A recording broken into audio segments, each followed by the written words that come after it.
vocês aqui do nosso 10º Conecta. Eu sou o Maicon, sou responsável pela área de tecnologias do CIEB. Vejo muitas caras novas aqui que não participaram de nenhum Conecta com a gente. Então eu vou falar rapidamente sobre o CIEB, 2, 3 minutinhos aqui, só para vocês saberem quem é o CIEB, para quem não conhece muito ainda. E depois a gente começa o nosso tema de hoje do nosso 10º Conecta. O CIEB é uma instituição, uma associação sem fins lucrativos, foi concebida no ano passado, com o objetivo de trabalhar no ecossistema de tecnologia e inovação para a educação pública brasileira. Nosso objetivo é auxiliar na inserção de inovações e tecnologias no ensino público brasileiro, na educação básica pública brasileira, porque a gente acredita que a tecnologia é quem tem a capacidade hoje de mudar o crescimento da tecnologia, mudar a inflexão da curva. Hoje a gente percebe que existe uma melhoria na educação, tem os estudos que mostram e tudo mais, mas a gente acredita que essa melhoria precisa ser mais substancial e que a tecnologia tem o potencial de melhorar, de evoluir isso e mudar essa curva de crescimento. Para isso a gente trabalha com os objetivos de buscar trazer equidade, melhoria na gestão das escolas e das redes públicas de ensino, trazer qualidade de ensino e contemporaneidade de ensino. Para conseguir isso, a gente atua basicamente em 3 frentes. A primeira frente, que é fortalecendo o ambiente, onde a gente trabalha com políticas públicas, auxiliando MEC, os estados nas criações e com subsídios para a criação de políticas públicas. A gente gera estudos, tem disponível no nosso site, tem estudos, conteúdos, e a gente dá um apoio técnico também, sempre que o MEC ou qualquer estado precise de algum apoio, a gente faz esse trabalho. Com fortalecimento dos atores, onde a gente atua diretamente com os gestores dos estados, principalmente os gestores de tecnologia, onde a gente dá um apoio personalizado para eles, ajudando eles na adoção e desenvolvimento de políticas, e promovendo a interação, onde a gente tem, como em eventos como o Conecte, como plataformas que a gente disponibiliza com a plataforma do TEC, que é um ambiente onde os gestores vão ali para buscar as tecnologias que estão disponíveis no mercado, a gente ajuda a mapear o mercado, ajuda a fazer aproximar as demandas que os empreendedores estão oferecendo com as demandas dos estados, das redes e das escolas. Então a gente tem trabalhado nesse ecossistema, tentando movimentar esse ecossistema e melhorar a qualidade da educação através da inserção de tecnologia e de inovação. Pode sentar? Vou puxar aqui o microfone sozinha. Vou falar no microfone, né? Já vou pedir desculpa porque eu estou afundando um pouquinho, mas é alergia de São Paulo. Eu adoraria, eu cheguei aqui, eu falei com a Grazi, eu queria saber de onde que veio todo mundo, porque é muito legal. Já encontrei uma amiga minha, muito legal. Mas é muito legal ver tanta gente interessada num tema que para mim é tão querido e que eu acho que a gente demorou muito tempo para essa discussão ser tão presente no nosso cenário de educação. E quando eu conversei com a Grazi, eu achei que a melhor contribuição que eu podia trazer para vocês hoje era contar um pouquinho de onde veio essa discussão dos socioemocionais. Acho que antes da gente responder a pergunta de como a gente avalia ou como a gente estrutura tudo isso, a gente precisa entender o que são essas competências ou pelo menos quais são os grandes parâmetros norteadores. Então eu preparei uma estrutura bem rápida, acho que aqueles que já têm um pouquinho mais de familiaridade aguenta a bola, mas também pode participar e pode trazer aqui. Acho que eu tinha um treco no meu colo. Aí?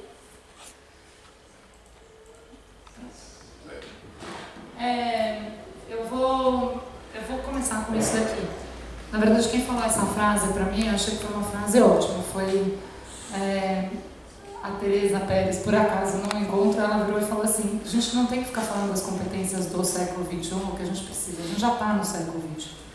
E quando a gente precisa saber de quem é esse aluno no século XXI. A gente já está aqui, a gente já está no quase terminando o primeiro quarto desse século e a gente já tem muita coisa para responder.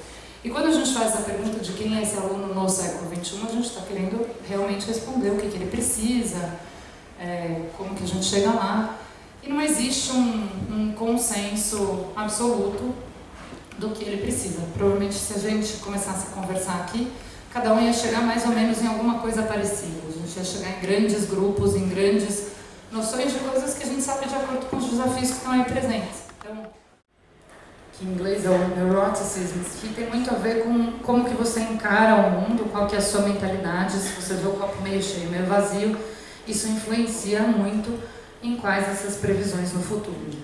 Então, se você volta para alguns estudos do James Heckman, por exemplo, você pega o Perry Preschool Project, e depois eu posso disponibilizar para vocês vários desses estudos, as suas facilidades, como que você consegue atingir os seus próprios objetivos, mas aí é um componente de o que te forma, o que traz para vocês. Programas de formação de professores é muito importante, porque eles discutem como isso influencia a sua própria visão sobre o conhecimento e uma questão de percepção social, e aí ele entra por uma convivência, né? Então a gente tem como que você convive dentro de espaços públicos, como que você demonstra essa responsabilidade. E essa é a visão do Casel. A educação ela é integral também, além de vários lugares. E o pensamento crítico, que vem muito ligado em como que a gente junta todas as informações, tem muita coisa do domínio cognitivo aí também, mas como que a gente aplica elas e como a gente usa elas, inclusive para tomar decisões responsáveis ou para conseguir conviver socialmente. A resposta do que fazer no Brasil no século XXI, a nossa BNCC, que vem com 10 competências gerais, que dentre elas, essa é uma leitura que o Porvir fez, mas que eu acho que ela é fantástica, porque ela ajuda a gente a olhar para as competências gerais que alicerçam o que é a nossa Base Nacional Comum Curricular, com uma visão dessas competências e o lado socioemocional delas, mas o que o Brasil, e aí, né, independente do que você acredita de partido, exatamente o que você acha dessa versão da base, mas ela saiu. O que o Brasil acredita como uma escolha de competências que devem ser valorizadas. E aí o legal desse recorte do Porvir é que se você olha essas 3 primeiras, elas têm, né, você olha para conhecimento, para pensamento científico, para senso estético, você está falando de uma dimensão que trabalha muito cuidado, muito relevante, isso aparecer no que a gente acredita como formação de todos os nossos filhos. A empatia e a cooperação e a autonomia. Essa é uma releitura muito legal. E essa é uma escolha que eu acho que vale a pena a gente olhar, porque é uma escolha que vai estar na pauta, acho que de muitos de vocês, professores e empreendedores, daqui para frente, que é o que a nossa própria base vai começar a indicar do que deve acontecer na educação brasileira. Um pouco dessa discussão tem um professor que eu gosto muito, que é o Charles Fabel, depois eu até passo um pouco da referência do livro dele, mas ele faz uma leitura dessas competências do século XXI. Então, o kick-off aqui é que quando a gente começa a conversar de novas prioridades e de ter esse tempo, eu acho que a primeira coisa que a tecnologia traz para a gente, ao invés de substituir, a gente achar isso uma ameaça, é realmente a gente poder dar mais tempo para conseguir. O Fabel traz de educação em 4 dimensões, então que ele fala que a gente precisa realmente reestruturar currículos e projetos e programas educacionais, olhando tanto para caráter, quanto para conhecimento mesmo, quanto para as habilidades. Ele coloca ali as habilidades do século XXI, ele coloca o que ele chama de habilidades de caráter, então, de novo, é um outro recorte dentro daqueles, mas que estão nessa discussão dos socioemocionais, e ele traz esse componente de metacognição. Para a minha especialidade, que é trabalhar com currículo, eu acho que isso me ajuda a justificar muito do que eu acredito que a gente precisa fazer para poder ressignificar o nosso tempo e o que a gente constrói na escola. Eu não sei se eu estou passando muito do meu tempo, mas eu vou falar rapidinho disso daqui, que é, então, como que você integra essas competências e como que você trabalha essas competências. Isso vem muito do que eu estudei, acho que pode ajudar vocês também. Não criei nenhuma dessas teorias, eu só completei elas. 2 minutos, tá bom, em 2 minutos eu passo por isso e vocês vão ter acesso a esses slides. Acho que vai ter muita informação aqui, eu queria só passar e depois vocês podem acessar e fazer, estudar com eles. Mas quando a gente fala, né, da aprendizagem socioemocional, a gente está falando desse processo pelo qual você adquire todas essas competências, seja ela por várias. Esse é o frame do Casel, mas eu gosto dessa definição, né? A gente fala que existem as competências e o processo pelo qual é realmente essa aprendizagem socioemocional. O Casel traz isso de que isso deve fazer parte, não é só... Ele deve fazer parte do que a gente entende como missão, então desde a constituição de um projeto, desde uma constituição de um programa, antes da gente começar a falar de avaliação, é pensar mesmo em por que a gente está fazendo aquilo e que essas competências devem estar inclusas em qualquer coisa, seja a gente está pensando em fazer um aplicativo para ajudar o aluno a estudos, das meta-análises deles. Aliás, saiu o último estudo deles na semana passada, a revisão da meta-análise deles, um estudo gigantesco, vale a pena ler, está lá no Casel, todo mundo pode baixar, ainda não está em português, mas a gente pede para o pessoal traduzir. Mas eles falam que a gente tem 4 maneiras importantes que a gente consegue trabalhar com o socioemocional, principalmente em programas de intervenção. E aí não significa que uma é melhor que a outra, ou que você tem que fazer só uma, ou que você tem que fazer... Mas essas são as 4 maneiras que existe estudo suficiente para falar para a gente que funciona. Então a gente tem um modelo de instrução direta, então entenda-se por instrução direta você realmente, intencionalmente falar do trabalho com as competências socioemocionais, então você trabalhar, estamos realmente trabalhando com comunicação, a gente está trabalhando com autorregulação, isso ficar explícito e planejado. As práticas pedagógicas, então olhando para o professor, práticas pedagógicas que induzam o trabalho com o socioemocional. Então, como que você, professor, traz isso na sua didática? Então, quando você está fazendo um trabalho de grupo, qual o tipo de condução, o jeito que você fala, como que você promove uma mentalidade de crescimento, por exemplo, são componentes importantes que ajudam a trabalhar competências socioemocionais. A integração com o currículo formal, que é o grande desafio, que é o desafio que a base traz, é o desafio que a gente começa a discutir, e aí como que eu integro na matemática, o que é da matemática para dar conta e o que é da pedagogia da matemática para dar conta, é uma discussão super interessante, tem muita gente discutindo, acho que até o fim do ano a gente tem mais informação, mais pesquisa em cima disso também. E uma questão de clima e cultura escolar, que é aquela história de você fazer com que a sua escola inteira respire o socioemocional. Eles têm uma expressão nos Estados Unidos que é walk the walk e talk the talk, né? Você está falando que você vai fazer isso, então realmente seja um exemplo. Não adianta você falar que você está trabalhando competências socioemocionais e você não ter um ambiente no qual isso está sendo trabalhado, ou você continuar avaliando o seu professor de uma maneira que não tem nada a ver com o socioemocional. Então, escolas, e aí acho que muito aqui, eu vejo algumas pessoas do movimento Make, escolas e práticas que são todas inclusivas e todas fazem coerência e que realmente promovem isso. Muitas vezes elas não precisam nem ficar falando que elas fazem isso, porque elas já estão passando isso para os alunos e elas já estão estruturando isso. Programas de intervenção funcionam dentro dessa configuração, tem vários resultados de curto prazo, além dessa aquisição de habilidades socioemocionais, tem uma melhora geral de atitude frente a pessoas, atitude frente à escola, frente a programas, e uma melhora de clima, de aprendizagem, muito significativo que isso acontece, por exemplo, em escolas que talvez você tenha climas mais repressores, onde tem pouco diálogo.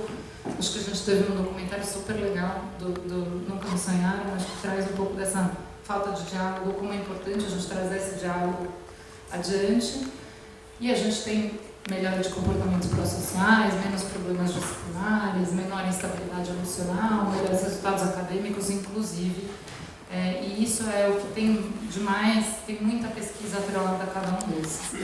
Eu vou passar o papo, acho que depois eu posso voltar para contar aí um pouquinho mais da minha própria experiência construindo então isso. Então o After School, eu hoje em dia tenho uma escola que ela é construída do zero para ser, o currículo dela é todo socioemocional, a gente passou por várias matrizes, por várias discussões e eu fico super orgulhosa, mas estamos aprendendo ainda. E a gente pode continuar conversando. Eu também trabalho como diretora de currículo da Somos, e a Somos é um mar de coisas que tem todas as gamas de ideias que vocês podem imaginar lá dentro, desde sistema de ensino a programas de educação, a escolas, e aí como que você discute socioemocionais em currículos de larga escala e que chegam em vários lugares do Brasil ao mesmo tempo. Mas eu passo a palavra para quem? Para você? Obrigado.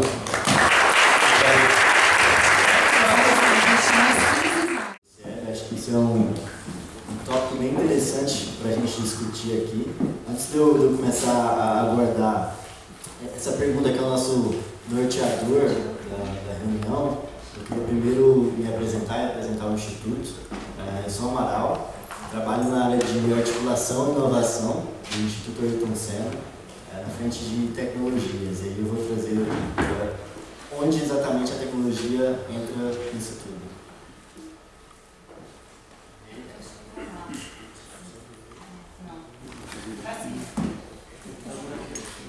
Não, o computador tá lá.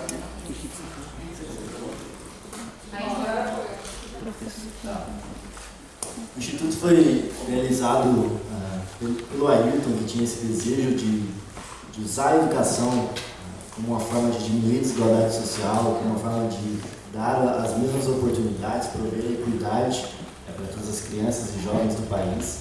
E a Viviane criou o Instituto em 1994 e desde então é um desafio isso pra gente. É um desafio.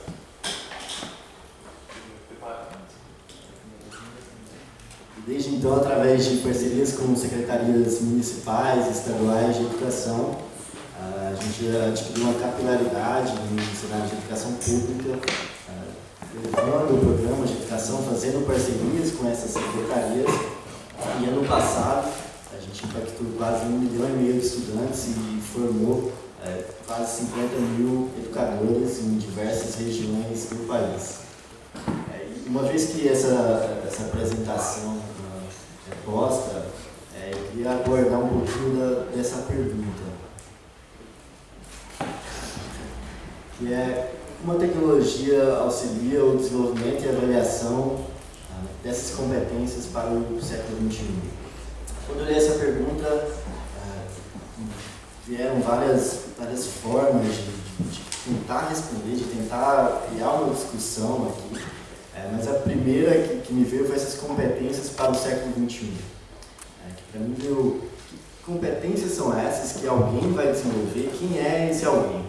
Porque no Instituto, quando a gente olha para a educação, a gente acredita que o motorista é a pedagogia e a tecnologia é o acelerador. Então, sendo assim, a pedagogia, o modelo educacional, ele tem que ser condizente com o que você acredita, tem que ser condizente com evidências que vão no chão de sala de aula, que vem da academia, para que a tecnologia possa acelerar esse resultado. Se esse modelo ele não está condizente, a tecnologia vai chegar à falha mais rapidamente.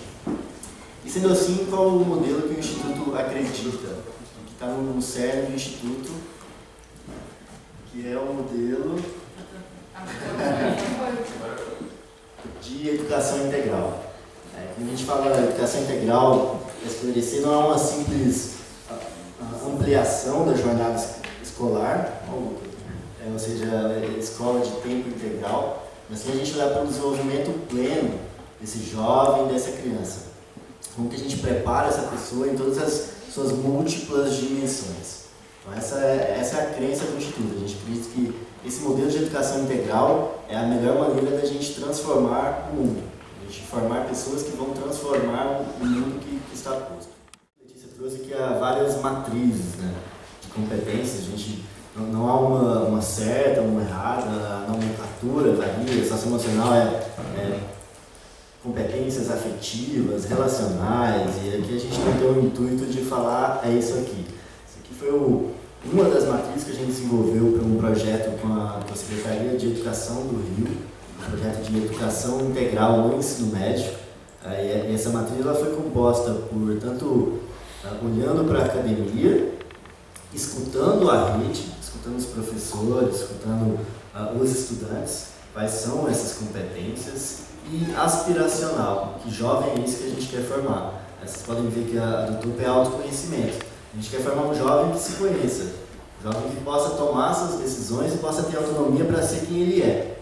Então aqui a gente está falando de competências para esse jovem se conhecer, se desenvolver plenamente. Não, a ideia aqui não é formar um padrão de pessoa, um padrão de personalidade, mas sim de internet nas escolas do Brasil. É bem interessante esse mapa porque essa informação sozinha não diz muita coisa. O próprio guia de EduTech, do CIEB, traz 4 dimensões para se olhar a tecnologia na educação, que é a visão, as competências, a infraestrutura e os próprios recursos digitais. Então, quando a gente olha para a infraestrutura, que aqui significa que no sul e sudeste tem acesso à internet pleno, a gente tem que se questionar quem que acessa essa internet. No Instituto, eu tenho a possibilidade de viajar para alguns estados e visitar escolas. A gente sempre vê que tem a tecnologia como fim, que a gente está olhando para essa perspectiva de novos letramentos para o século XXI. A gente tem essa questão de utilizar a tecnologia, ler tecnologia, mas a questão de criar tecnologia não é tão trabalhada. O Instituto tem o letramento em programação, que é um programa que acontece desde 2015, e hoje está em 10 municípios brasileiros, que eu atuo diretamente. E o objetivo desse programa é desenvolver essas competências através da prática da programação. Então aqui, além daquelas competências que eu trouxe, a gente tem pensamento computacional, que ele se traduz em pegar um problema, dividir em partes, trabalhar essas partes de acordo com quão complexa aquela parte é. E a gente trabalha esse programa com alunos do Fundamental 2. Acho que é legal trazer essa parte da tecnologia ali como fim, não um produto de tecnologia. O outro modo é a tecnologia como meio, e a gente tem desenvolvimento e avaliação. Em relação ao desenvolvimento, eu trouxe 2 exemplos.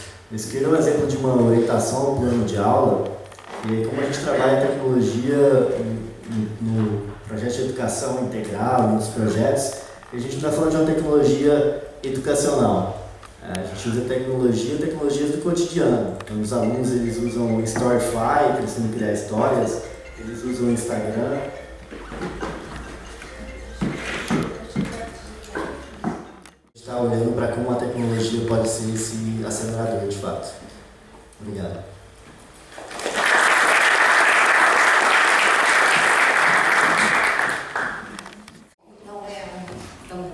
Já apresentei aqui. Eu queria começar mostrando para vocês uma imagem, que é uma imagem bastante forte, que é essa imagem de um jornal aqui no Brasil, ano passado, 2016, e o que a gente está olhando aí é uma fila, né? E não é uma fila para comprar o ingresso de um show, não é uma fila para fazer alguma coisa que seja interessante, é uma fila em busca de emprego. Então essa é a situação que a gente está vivendo aqui no Brasil, também está acontecendo em vários lugares do mundo, mas falando aqui de Brasil, são 51 milhões de jovens entre 15 e 29 anos, esse é o último censo do IBGE, e esses jovens, nós temos um índice de desemprego de 25,6%. Ou seja, é altíssimo. Então a gente está falando aqui de um problema que precisa ser resolvido urgente. Isso dá mais ou menos, quando a gente olha para essa fila, olha para esse número e olha para esse índice, é uma fila de mais ou menos 13 milhões de jovens. É muito sério. E, por outro lado, a gente também tem essa fila de desemprego e tem um país onde, segundo o último censo do IBGE, foi liberado, acho que foi nesse ano passado, 16% só da população brasileira tem ensino superior. Então também é um outro índice da nossa realidade que a gente também tem que olhar na hora de endereçar políticas na área de educação. Então falta hard skills, faltam soft skills, então a gente tem um problema sério aí para lidar. Junto com isso tudo, que é a nossa realidade atual, existe uma discussão mundial. Essa discussão que a gente está fazendo aqui hoje sobre novas habilidades, que são chamadas competências do século XXI, soft skills, enfim, todo esse rol, né, que a gente viu agora há pouco nas apresentações, o mundo inteiro está discutindo isso. Então, essa não é uma questão só do Brasil. Os nossos índices são questões só do Brasil. Mas essa discussão de um mundo em movimento, um mundo que muda todo dia, é uma discussão que está em todos os países, mesmo quem está em primeiro lugar nos exames internacionais de qualidade na educação. Porque por mais que você tenha esses exames, eles estão medindo uma formação que é uma formação de um século passado. Então, isso, por outro lado, é uma boa notícia. Por que isso é uma boa notícia? Porque está todo mundo pesquisando, tem muita inovação nesse campo acontecendo, não é uma questão só do Brasil, então a gente pode interagir, pode construir juntos. Tanto com os professores e as escolas aqui no Brasil, tanto com as universidades, centros de pesquisa e outras instituições do Brasil e fora.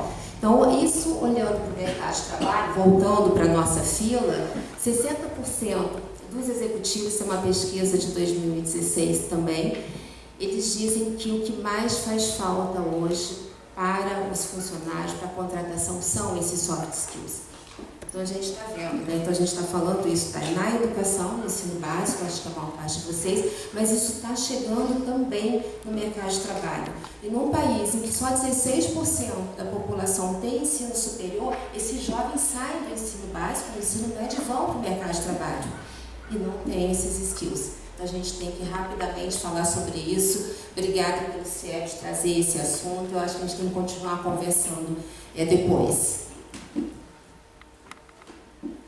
E aí, eu acho que esse aí é só mais uma pincelada, porque já falaram tão bem, né, aqui na mesa, sobre quais são esses skills. Então, aí tem só uma chamada, a gente começando aí com os 4 Cs, que foi abordado, trazendo o problem solving. E oferecemos isso, já estamos trabalhando com universidades, com jovens que querem entrar no mercado de trabalho, mas e o ensino médio, que eu acho que é o tema daqui da educação básica. Nós fomos pesquisar, tentamos entender, mas o ensino médio ainda precisa também ter um livro, ter alguma coisa física. Então, nós desenvolvemos esse ano, ainda não foi pilotado, vai entrar agora no segundo semestre em 4 escolas, que é o modelo híbrido da plataforma da Tamboro, que ele tem um livro que foi desenvolvido, tem alguns exemplos ali. Esse livro foi desenvolvido em parceria com a Tina Educação. No próximo slide. A gente começamos com 1.500 no primeiro ano, depois passamos para 20 mil e hoje já foram 50 mil estudantes que passaram aí pela nossa plataforma e puderam adquirir esses skills e nos ajudaram a construir esse produto que a gente tem hoje, que vai continuar em transformação. E aí o objetivo é que a gente consiga chegar em 1 milhão de estudantes nos próximos 2 anos. A busca, eu acho que a gente tem que chegar nos 55 milhões de jovens. O Brasil tem que andar rápido com isso, escalar. Estou falando só do produto da Tamboro, estou mostrando para vocês que a gente tem pesquisa na área, né? Eu vim aqui dizer mais, mas acho que o principal recado aqui não é nem o produto da Tamboro, aquilo que a gente está falando, eu acho que tem sim que trabalhar com skills, quer seja na escola, na universidade, no mercado de trabalho. A gente tem pesquisa no Brasil bacana e avançada, igual as pesquisas lá de fora, para poder oferecer. A gente tem experiências como as que foram relatadas aqui. Então, eu acho que a gente tem que contar com a força de vocês para fazer isso acontecer. Obrigada.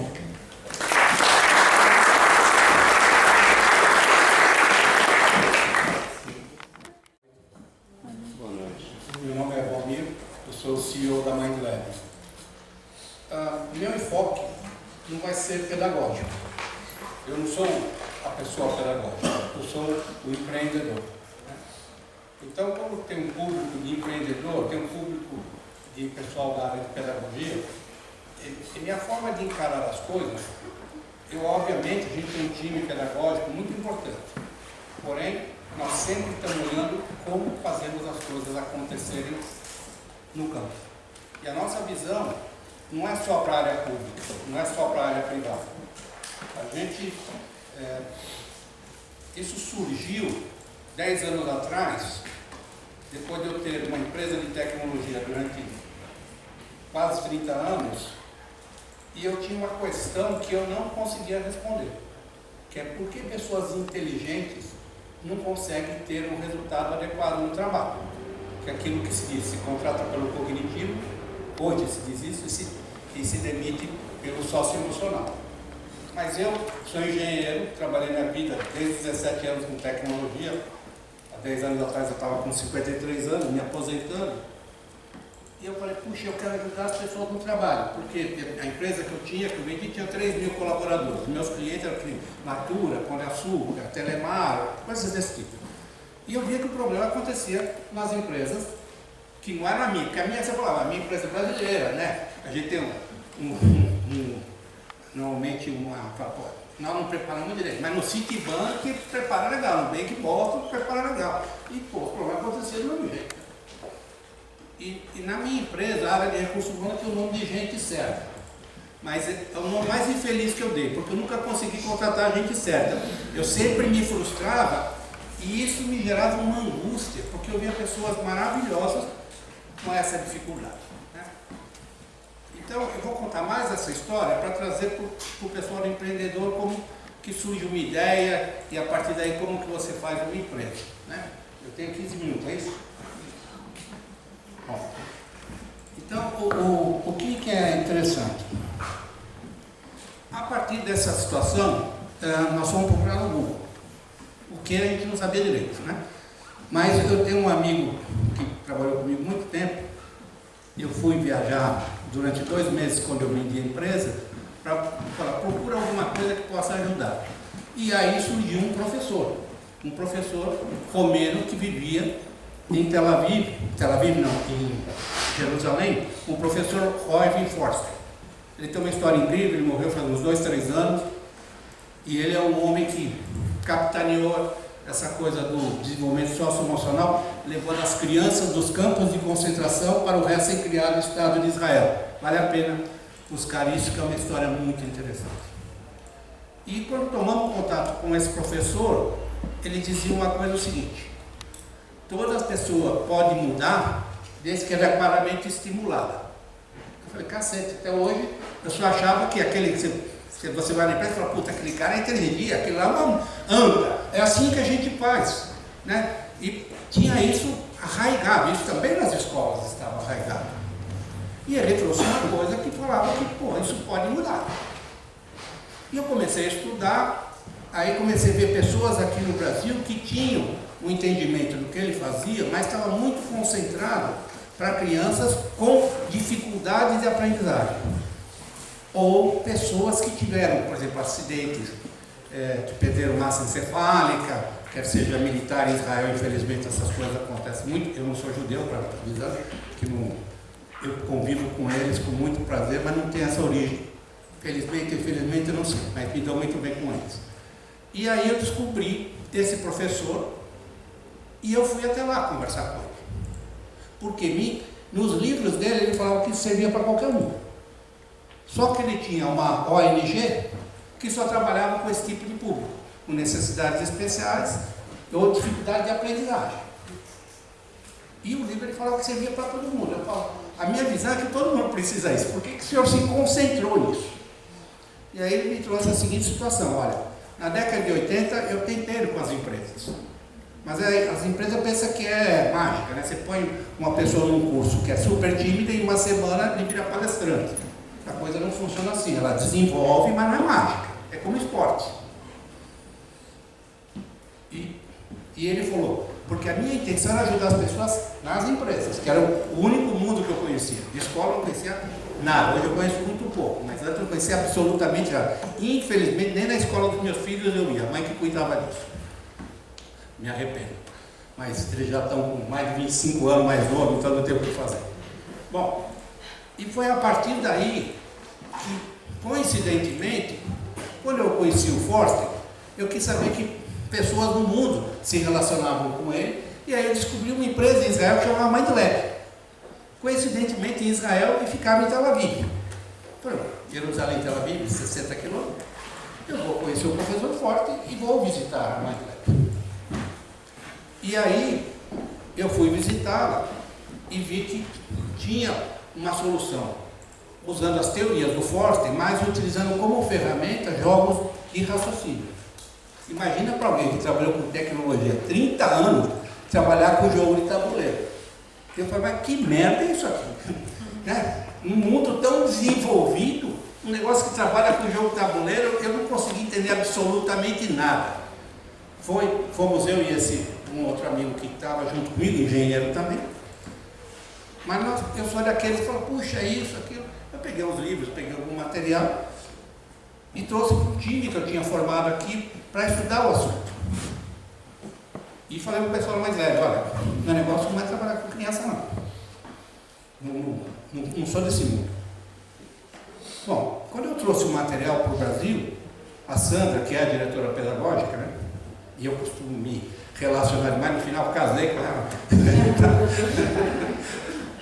Mas ela tem uma formação pedagógica. Quando eu mostrei isso, e tinha outras pessoas, ela falou, puxa, isso é revolucionário. Eu falei, isso é revolucionário? Coisa que usar jogo, de tabuleiro, não consigo entender. E quem conhece a Sandra é uma pessoa assim muito forte. Você está duvidando de mim? Eu falei, não estou duvidando nada, eu não entendo o que você está falando. Ela me sugeriu, vai em algumas escolas privadas e conversa com ele. Eu? O que eu vou falar para os caras? Fala o que você falou para mim. Bom, que ela era perder, estava aposentado, pensando no dia. Fui lá. O primeiro colégio que eu fui foi o São Luís. Falei com o padre Smida, um polonês. Opa, prazer, né? A Sandra que me apresentou, porque ela é da Associação das Escolas Católicas. Cheguei lá, olha, eu fui lá em Israel, vi um negócio assim, está aqui, usar jogo, para desenvolvimento de habilidades, e o que eu estou curioso, né? Todo mundo fala que o israelense é muito inteligente, eu não sei se o brasileiro é inteligente, então eu gostaria de fazer testes aqui no Brasil, para ver se a gente consegue alcançar os mesmos resultados. Aí o padre falou, isso é revolucionário. Eu falei, isso aí é coisa que eu não consigo ver. Bom, fiz isso, e sem falar com o pessoal de Israel. Aí fiz isso. Eu falei, vocês estão afim então? Vamos pegar, sei lá, 2 turmas, sei lá, e vamos fazer 4 meses uma experiência para ver o que vocês acham? Eu fui em 6 escolas, as 6 toparam. Uma queria no extracurricular. Eu falei, não, no extracurricular não vou fazer. Fiz assim, as 5 escolas compraram para o ano seguinte. Então, por uma coisa que eu não entendia nada, e que o pessoal do pedagógico achou muito interessante, então eu me propus a ser o distribuidor da MindLab aqui no Brasil. Bom, tornando a história longa mais curta, em 2 anos eu estava muito próximo do pessoal de Israel, porque eu vinha do mundo como empreendedor. Eles eram pessoas, para vocês saberem, eles são enxadristas. Começaram de criança. Na década de 90, precisamente em 94, Israel tomou a decisão de levar xadrez para as escolas. E eles foram seus professores. Só que eles começaram a dar aula de xadrez, os alunos não queriam ficar tendo aula de xadrez. Só uma pequena quantidade queria ter, porque o xadrez exige certas características. A pessoa precisa gostar e pouca gente gosta de xadrez. E eles falaram, se eu continuar dando xadrez, eu vou perder os alunos. Então eles começaram a pensar que outro tipo de coisa poderia desenvolver as habilidades utilizando jogos de raciocínio que desse um feedback mais rápido, porque a juventude cada vez mais quer resultados rápidos. E no xadrez você demora para ter esse resultado, para administrar em sala. Então tem uma série de coisas. E você tem que trocar jogos para poder manter o pessoal motivado, né? Porque você pode trazer o jogo maravilhoso que você trouxer. Passa 1 semana, 2 semanas, 3 semanas, o pessoal, pô, quero outra coisa, eu estou enjoado disso. Então você tem que ter uma dinâmica. Bom, então eles fizeram isso, nós estamos falando isso em 2006, já tinha 12 anos, né? Para você ter uma ideia, nós temos hoje 50% dos alunos da educação primária ela vai do 1º ao 6º ano, utilizam a nossa metodologia em Israel. E em Israel eles têm uma característica de ter 3 aulas que eles chamam de enriquecimento. Para essas aulas de enriquecimento tem 100 possibilidades. Pode ser violino, pode ser um zoológico. Então, nós estamos em 50% das escolas de Israel. Temos aproximadamente 50% dos alunos. E isso é decidido pela Associação de Pais e Professores, que é interessante. E todo ano eles revalidam isso. Bom, quando nós trouxemos, então nós passamos a ser distribuidor aqui, e aí eu comecei, pô, funcionou, mas lá o professor vai com o jogo para dar aula. Israel é desse tamanho, tá certo? A população de Israel na época era 6 milhões de habitantes, hoje é 8. Mas pensar no Brasil, e eu quando pensei em fazer alguma coisa, eu não pensei em fazer alguma coisa para a elite, eu estava pensando em ajudar as pessoas. Eu estava num momento de aposentado, querendo ajudar, ou seja, eu estava com uma cabeça mais efetivamente pensando em retribuir as pessoas. Então eu falei, puxa, eu preciso fazer uma coisa que seja escalável. Em Israel, o professor, ainda hoje, é nosso. Aqui no Brasil, eu falei, se eu fizer isso, quantos professores nós vamos ter? Com as legislação trabalhista, com tudo isso aqui, eu falei, pô, isso é possível de fazer esse jeito. Aí eu cheguei para a Sandra, como eu disse, ela é uma pessoa difícil, mas eu cheguei para ela, Sandra, o sistema de ensino não usa o professor da escola? Usa. Você acha que para mais de leve a gente poderia usar o professor da escola? Ela falou, com certeza, vai ser melhor. Não entendi nada, mas eu falei, bom, pelo menos estamos na linha de simplificar a empresa, porque se você pensar em ter um exército de pessoas, a empresa fica extremamente complexa, esse tipo de coisa, né? Bom, e nós fomos fazendo isso. Então, na prática, nós fizemos algumas mudanças do que existe hoje em Israel. Nós passamos a trabalhar com o professor da escola, que tem um valor, hoje eu entendo por quê, porque você passa a ser parte da escola, você está no conjunto. E quando você fala de sócio emocional, o sócio emocional, o professor precisa passar pela experiência para ele perceber o efeito que vai ter no aluno. Essa é uma das grandes complexidades do que a gente faz. Não adianta dar livro para ele ler, né? Dar um vídeo só para ele fazer, ver o vídeo, essas coisas, ele precisa passar pela experiência, né? Então, quando nós passamos a ter o professor da escola, foi interessante, porque nós nos integramos e passamos a fazer parte desse processo, não só na escola privada, como na escola pública. E, adicionalmente a isso, nós criamos um laboratório. Em vez de ficar o professor levando, nós desenvolvemos um laboratório, que tem o laboratório de química, tem o laboratório de física, tem o laboratório de jogos da metodologia, que chama Mente Inovadora. Então, isso nós fizemos e funcionou. Nós começamos no ano 2007 com 2.500 alunos em 5 escolas privadas. Hoje nós temos aproximadamente 400 mil alunos em 1.000 escolas, sendo aproximadamente 300 e pouca privada e umas 700 escolas públicas, né? Eu devo confessar que é um desafio que eu não recomendo, que é trabalhar com educação. Eu que vivi em outro segmento, a educação ela tem tantos obstáculos que quando você olha, é como se fosse um exército, a tomada de decisão é muito complexa. Então, que assim, para você ter um sim, é muito difícil. E o raciocínio da escola é uma tomada de decisão em conjunto. Porque eu não estou questionando se é certo ou errado, mas isso torna os processos extremamente lentos, custosos, né? Tanto na área privada quanto na área pública. Então, o grande problema que você tem é o custo para você escalar, né? Então, a tecnologia, a metodologia, tudo isso é uma maravilha. Mas se você não tiver processos que você consiga escalar a baixo custo, a empresa se torna inviável. Esse foi o grande desafio que a gente enfrentou. Além do mais, quando a gente fala, porque nós fomos pioneiros em trazer essa solução de sócio emocional que há 10 anos atrás ninguém falava, né? Então você chega, nós já fazemos, depois que você explicar, trabalhar, você conseguir fazer. Então, basicamente, como empreendedor, precisa pensar muito no que vai fazer, porque é muito legal, você ajuda as pessoas, mas se você precisa sobreviver, ter receita maior que a despesa, preste muita atenção nisso, porque não é fácil. Não é fácil. Óbvio que tem todos os benefícios que você está ajudando as pessoas, esse tipo de coisa. Deixa eu conectar com tecnologia, né? Bom, como eu falei, jogo de tabuleiro, livro, e é isso.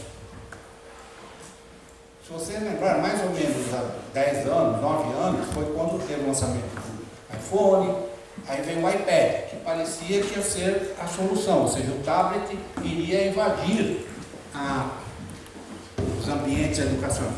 De certa forma, a tecnologia em alguns países, ela efetivamente foi, como mencionou na Austrália, você vai nos Estados Unidos, esse tipo de coisa, você vai. Mas se você vai na Holanda, já começa, na Alemanha você já tem problema de internet também. Nos Estados Unidos também tem problema de internet. Pensa que chega lá em Anchorage e a internet funciona aquela maravilha. Não funciona. Ou seja, a internet na educação é um pepino. E o professor dar aula utilizando uma coisa que hora funciona, outra hora não funciona, o professor abandona. Pode ser a solução mais brilhante do planeta. Então aí começam as coisas do que a gente quer fazer, conectar com a realidade, né? Então nós fizemos o nosso sistema do desenvolvimento para o ensino médio, nós fizemos focando no tablet Android, porque o Apple não vai andar, né, para vender para governo. Porém, na prática, o que aconteceu, os tablets não cresceram nas escolas, né? Então, tivemos que mudar a nossa solução tecnologicamente, porque o tablet parecia que ia fazer isso. Então, nós mudamos também para funcionar na plataforma Windows. E, com isso, conseguimos ter uma solução para o ensino médio 100% tecnológica. E nós fizemos o seguinte, como eu conheço tecnologia, nós fizemos uma solução em que nós temos uma rede própria dentro da sala de aula, que não fica dependendo da internet. Então, dentro da sala de aula, o aluno funciona como se estivesse com a internet, mas é uma rede local que nós fizemos, tendo um servidor ali, um router ali, e funciona desse jeito. Isso é uma solução que funciona, o aluno tem uma experiência, o professor tem uma experiência legal. Porém, quando a gente fala na área pública, o que nós tivemos que fazer? Dentro da nossa oferta, nós asseguramos que a máquina funciona. Porque quem trabalha com o governo, se uma máquina quebra aqui hoje, talvez daqui 2 anos ela está resolvida. E se isso acontece com o professor, o que ele vai fazer? Ele vai abandonar. Ele fala, isso aqui não funciona, e ele abandona. Então nós desenvolvemos uma solução que trabalha com essa rede local, porém nós assumimos, quando trabalhamos com essa solução, a substituição dos equipamentos, para que o professor não tenha essa dificuldade. Nós temos hoje, porque depois da crise, a parte de tecnologia no Brasil tem piorado. Quando eles falam que tem internet, é que o diretor, alguém ali, usa a internet. Aluno, professor, não tem bosta nenhuma, e piora as máquinas, né? Porque do jeito que está, eles não têm comprado, e infelizmente no Brasil a gente somos predadores de infraestrutura, nós destruímos. Então passaram 1, 2, 3 anos, as coisas acabaram. Então, olhando para a tecnologia, do que eu vejo hoje no Brasil, a perspectiva de nós termos tecnologia dentro das escolas públicas, eu não acredito nisso nos próximos 5 anos, infelizmente. São Paulo tinha 300 escolas com tecnologia há 3 anos. Hoje acho que não tem 100 e poucas. Porque vão destruindo, não tem manutenção, ou roubam, ou pega fogo, e a coisa vai caindo. Então, pensar como empresário, em desenvolver soluções tecnológicas para a escola, nós só vemos uma alternativa, utilizando o dispositivo do aluno. Porque o aluno tem um dispositivo. Aí você esbarra nos aspectos filosóficos, que é ou é para todos ou não é para nenhum. Então, se você for o país mais rico do mundo, ele não tem tudo igual para todos. Mas nós somos tão, queremos ser tão arraigados em certas premissas, que nós condenamos uma grande maioria a não poder evoluir, porque de repente tem 2% dos alunos que não tem um celular. Então ele fala, não posso adotar isso porque não tem 100% dos alunos. Então você tem que ficar lidando com essas situações para poder ver como que você evolui, né?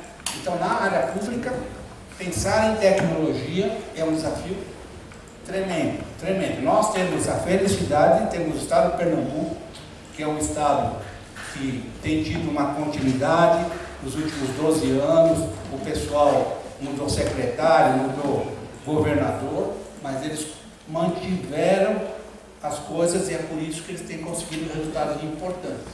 Porém, hoje, o que nós fazemos em Pernambuco, que tem 50 mil alunos, a preocupação é, para o ano que vem, talvez nós não tenhamos as máquinas para poder fazer o projeto. Então, só estou trazendo esse cenário, porque não adianta nada eu preparar uma tecnologia como empresário e depois chego lá e não funciona. Não tem recursos. E aí, quando você olha para a área privada, você pode evoluir pensando em trabalhar com o dispositivo do aluno. Então, olhando dentro da área pública, nós temos a formação do professor presencial, que é uma plataforma que nós levamos o dispositivo, damos a formação, utiliza com a nossa internet, para que a gente possa ter. Se ele quer acessar pelo celular, se ele quer acessar por outros dispositivos, ele utiliza. Então, e nós temos esse e-learning para ele, de forma híbrida, para que ele possa se desenvolver, e criamos planos e programas de motivação desses professores, tanto da área pública quanto da área privada. O nível do professor da área pública e da área privada não tem tanta diferença como a gente imagina. Agora, o corporativismo dentro da área pública é um problema muito sério, em muitos casos. Por exemplo, agora nós temos um monte de gente aí em greve, né? A última preocupação são os alunos. Então, você compromete eventualmente o projeto que você tem, né? Porque essas coisas. Segunda coisa que é muito triste é, se o professor não vai numa formação, muitas vezes o secretário não tem como dizer para ele, fala, vou te penalizar por isso, penalizar por... Eles não têm instrumentos para fazer uma coisa que seria uma obrigação do professor, se ele não fizer, fica assim. Então, a gente vê em muitos casos, ó, aquela escola não está querendo, vamos mudar daquela escola. Né? Ou seja, penaliza aqueles alunos daquela escola e leva para um outro grupo que tem uma melhor predisposição.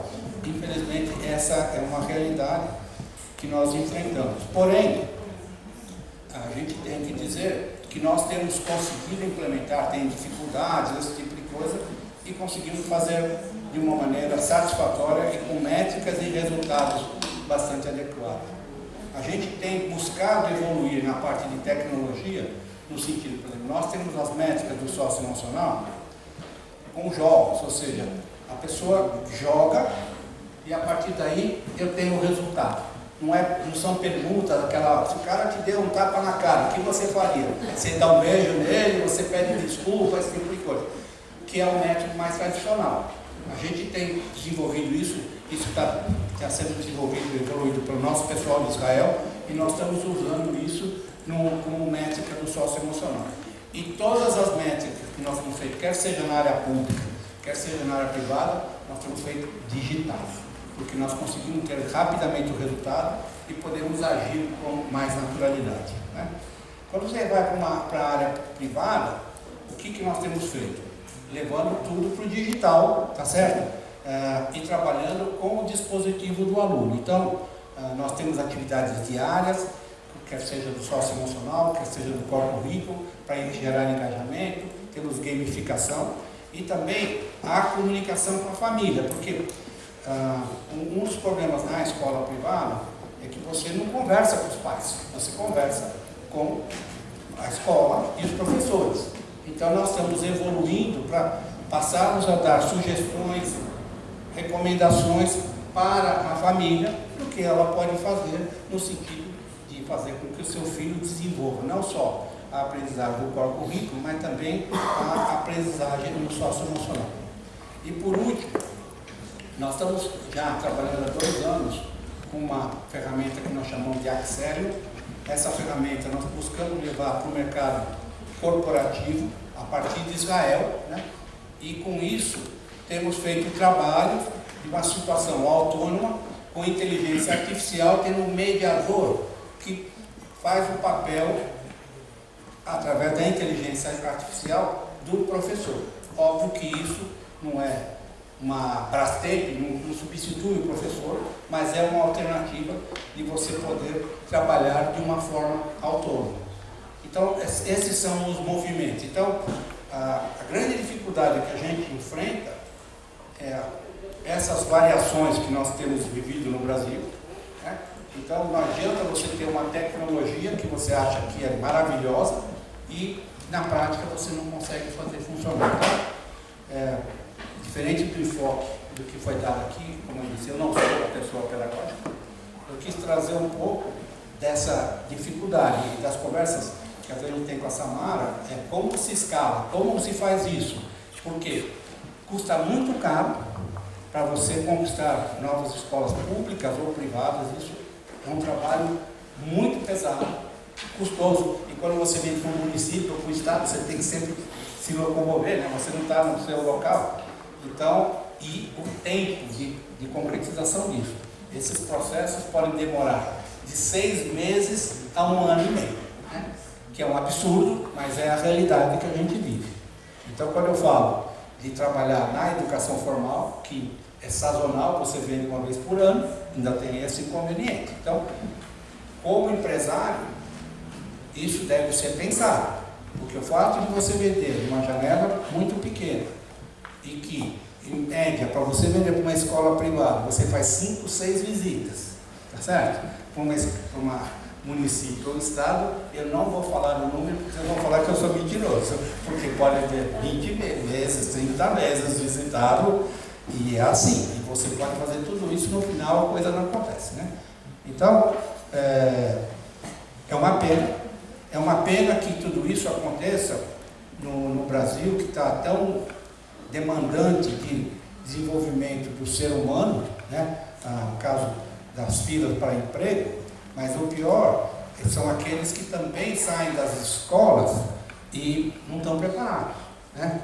Nós trabalhamos desde a educação infantil até o ensino médio e trabalhamos no mercado corporativo, hoje em dia só fora do Brasil, né? Nós temos operações ainda que pequenas, fora do Brasil e Israel, nós temos na China, nós temos na Índia, nós temos na Eslováquia, temos no México, Estados Unidos, mas são operações relativamente pequenas ainda, porém que mostram a necessidade e os benefícios e os diferenciais que nós temos, porque quando o pessoal percebe e entende a nossa metodologia, o pessoal fica muito com a percepção de que a gente consegue atingir aquilo que nós nos propomos.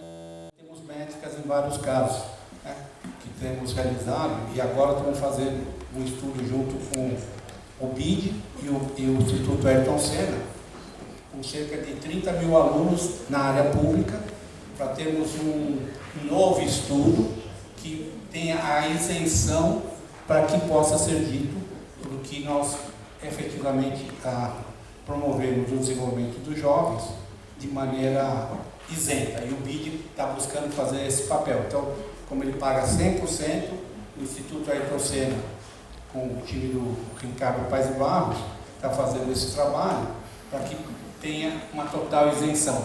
Nós não estamos participando financeiramente nesse sentido. Tá bem? Basicamente, eu quis dar uma visão de como funciona a vida real do empreendedor. Tá bem? Obrigado.